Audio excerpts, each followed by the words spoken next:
to Top 5 Tuesday, and today's theme is going to be my top 5 unexpected endings. So I feel like everyone does this, like when you're reading a book you have a theory of how it's going to go, and when it doesn't happen it just gets crazy because like there's things that you expect happen, and when they don't happen it becomes an unexpected ending. And even though it is fun when you do guess an ending of a book, I do think it's great when you sit there being like, oh my god, what's happening? This is totally not what I thought was going to go down. So I'm here to talk about my top 5 unexpected endings in books. I'm not going to say what the ending is, I'm just going to show you the book. But then it's kind of hard though, because if you're going to go into it not expecting the ending, or if you go into it and you're going to guess the ending, or you've already read these books, so it's a bit of a weird one because everyone's different in the things that they feel like is going to happen. But anyway, let's just get in this video. Number 5 on my list is Everlist by Sarah Holland. So the ultimate thing at the end of this book really got to me because it was not what I thought was going to happen.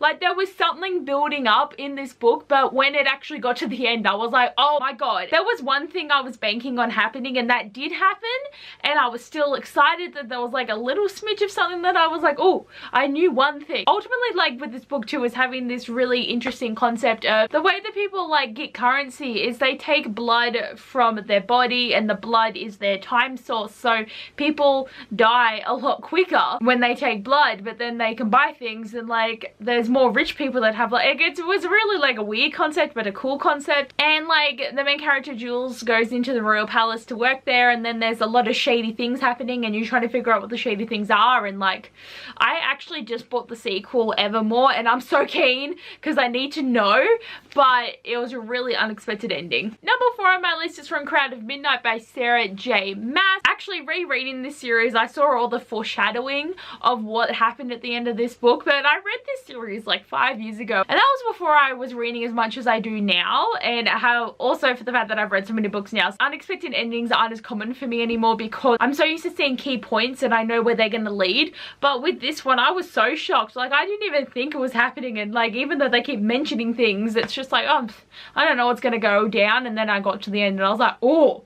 And I also feel so bad for Cale, just saying at the end of this book, because I love him and he did not deserve any of this. It was just one of those unexpected endings and it was fun rereading it. Okay, number 3 on my list is The Kiss of Deception by Mary E. Pearson, and this is unexpected because with this plot story, Leah is this princess and she's meant to go and marry this other prince for the kingdom of Dalbreak, and the day of the wedding she decides that she ain't gonna do that and she runs and she goes somewhere else and pretends to be someone else, and then the prince goes after her, and then also an assassin is sent to go kill her from a different kingdom. So there's these two dudes and they have a point of view as the prince or the assassin, but we don't know who is who. And then Leah meets these two mysterious dudes that come into it, and one of them's trying to kill her and one of them's just iffy about who you are because he was going to marry you. And it was such an interesting concept because you're sitting there the whole time like, oh my god. And like every time she was alone with one of them I'm like, what if they kill her? And I was not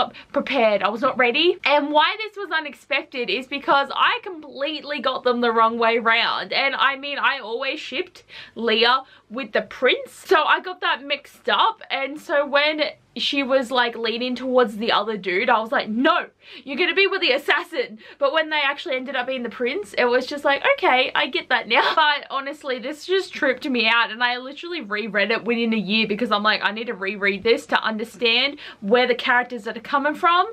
And this is a really great book, it's like one of my faves. Like the angst is so good, but like it really tripped me. Number 2 on my list is 4 Dead Queens by Asher Schulte, and oh my god, like I was so excited to read this book and it only took me 4 days. Like I really flew through this book, and when I got to the end and everything was happening I was just so shocked. There was actually so many shocking things though, like that was the interesting thing. There was so many things happening that I was like, oh my god, oh my god, oh my god. And like has many people read this? Because I thought it was a really good book, and definitely more people need to read this and everyone needs to pick it up. But it was just so not where I thought it was gonna go, and it was such a like evil plot line and I loved it. And number 1 on my list is of course Red Queen by Victoria Aveyard. Nothing has topped this in the like 5 years since I read this book, nothing. I still can't deal with the betrayal of this book. Like it still hurts me, and it does make me so sad that the rest of the series was so shit.